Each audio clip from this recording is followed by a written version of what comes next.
গোঘাট বিধানসভা কেন্দ্রের প্রার্থী ডক্টর নির্মল মাঝি এবং গোঘাট 1 নম্বর ও 2 নম্বর ব্লকের নেতৃত্ববৃন্দ বাংলা নববর্ষ উপলক্ষে সাধারণ মানুষের সঙ্গে সরাসরি যোগাযোগ বাড়াতে এক বিশেষ প্রচার কর্মসূচি গ্রহণ করেছেন। এই উদ্যোগের মাধ্যমে তিনি এলাকার মানুষের কাছে নতুন বছরের শুভেচ্ছা জানানোর পাশাপাশি তাদের সমস্যার কথাও শোনার চেষ্টা করছেন। বাংলা নববর্ষ বা পহেলা বৈশাখ বাঙালি সংস্কৃতি ও ঐতিহ্যের একটি গুরুত্বপূর্ণ উৎসব। এই সময়ে রাজনৈতিক নেতারা সাধারণত জনসংযোগ বাড়ানোর সুযোগ হিসেবে এই উৎসবকে কাজে লাগান। ডক্টর নির্মল মাঝিও সেই ধারাবাহিকতায় বিভিন্ন গ্রাম ও বাজার এলাকায় গিয়ে মানুষের সঙ্গে মত বিনিময় করছেন। প্রচারের মূল দিকগুলি হল নববর্ষের শুভেচ্ছা বিনিময়, স্থানীয় সমস্যার খোঁজ খবর নেওয়া, উন্নয়নের প্রতিশ্রুতি তুলে ধরা, দলীয় সমর্থন আরও শক্তিশালী করা। সার্বিকভাবে বলা হয়, বাংলা নববর্ষকে কেন্দ্র করে এ ধরনের প্রচার কর্মসূচি রাজনৈতিক ক্ষেত্রেও একটি গুরুত্বপূর্ণ ভূমিকা পালন করে, যেখানে সংস্কৃতি ও রাজনীতির একটি মেলবন্ধন তৈরি হয়। গোঘাট কামারপুকুর থেকে সুব্রত নায়কের রিপোর্ট, Crime Press Bengal News. Poila Boishakh Bangali যেমন বাংলায় যেভাবে শুরু করে, ভোরের সূর্যপ্রাতের পরে সূর্য প্রণাম করে প্রাণের ঠাকুর শ্রী শ্রী রামকৃষ্ণ, যিনি একাধারে দেবাদিদেব মহাদেব আর একাধারে মানব সেবা জীব সেবা করে যেই জন, সেই জন সেবিছে ঈশ্বর, সেই ঈশ্বরের জায়গায় যিনি আছেন, কামারপুকুরের তীর্থক্ষেত্রে যিনি এখানে জন্মলাভ করেছেন, তাই পুণ্যভূমিতে বাংলার সমস্ত যেখানে ব্লক আছে, গ্রাম আছে, গঞ্জ আছে, হাট আছে, বাজার আছে, স্কুল আছে, কলেজ আছে, মহাবিদ্যালয় বিশ্ববিদ্যালয় আছে, সেখানে বাংলার বাঙালি যেভাবে বাঙালির নববর্ষ উদযাপন করে, সেরকমই এক টুকরো বিশ্বভারতীর শান্তিনিকেতনের একটা টুকরো তুলে এনেছে আমাদের সহকর্মীরা, আমাদের মামাটি মানুষের দিদির সৈনিকরা।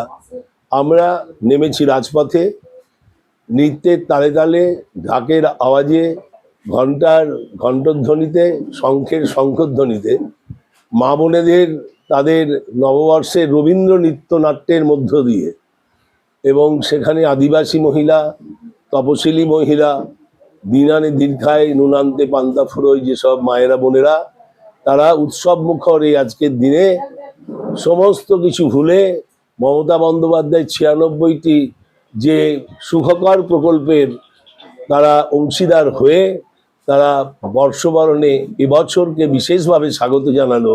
যে এবছরের বর্ষবরণের পরে গণদেবতার আদালতে, মন্দিরে মসজিদে যে নির্বাচন হতে যাচ্ছে জনপ্রতিনিধিদের, সেখানে ঐতিহাসিক পটভূমিকার পথ পরিক্রমায় স্বাধীনোত্তর পশ্চিমবাংলা যে যুগান্তকারী ইতিহাস সৃষ্টি করবে, জনহিতকর কাজের জন্য জনপ্রতিনিধিদের সংখ্যাগরিষ্ঠতা যেখানে 270 থেকে 280 ছুঁই ছুঁই করবে, এবং বিরোধীরা যারা কুৎসার অপপ্রচার আর ভাষা সন্ত্রাস দিয়ে যারা শুধুমাত্র বাংলার কুসুম্বা গাঁয়ের, বীরভূম জেলার আমাদের গ্রামের মেয়ে মমতা ব্যানার্জি, যিনি টালির চাল মাটির বাড়ি 10 ফুট বাই 4 ফুট ঘরের ঠিকানায়, নীলপাড় তাঁতের সাদা শাড়ি আর পায়ে হাওয়াই চপ্পল, মুখে কোনো প্রসাধন নেই, চুল গ্রামের মেয়েদের মতো টান টান করে বাঁধা, তাকে যেন তেন প্রকারেণ যারা নামাতে চায়, এখানে ক্যান্ডিডেটের নাম হচ্ছে মমতা ব্যানার্জি। তিনি বলেছেন, কি গোঘাট জিতবেন তো?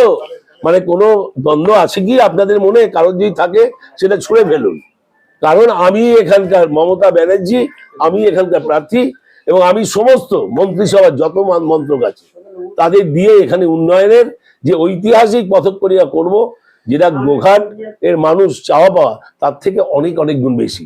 বিশেষ দেখুন, শুভ নববর্ষ বাংলার একটা মানে যে শুভ নববর্ষ আমাদের যে 1 জানুয়ারি সবাই ব্যবহার করি, তার জন্য আজকে যে শুভ নববর্ষ, তার আজকে আমরা আমাদের মাননীয় মুখ্যমন্ত্রী মমতা বন্দ্যোপাধ্যায়ের ব্যবস্থাপনায় আমাদের গোঘাট বিধানসভার প্রার্থীর যে আজকে প্রচার, যে আমাদের আজকের যে শুভ নববর্ষ, সেই শুভ নববর্ষের প্রচার, মানুষ ভালো থাকুক, সুস্থ থাকুক, এই আশা কামনা করে আজকের এই আমরা র্যালিটা দিচ্ছি।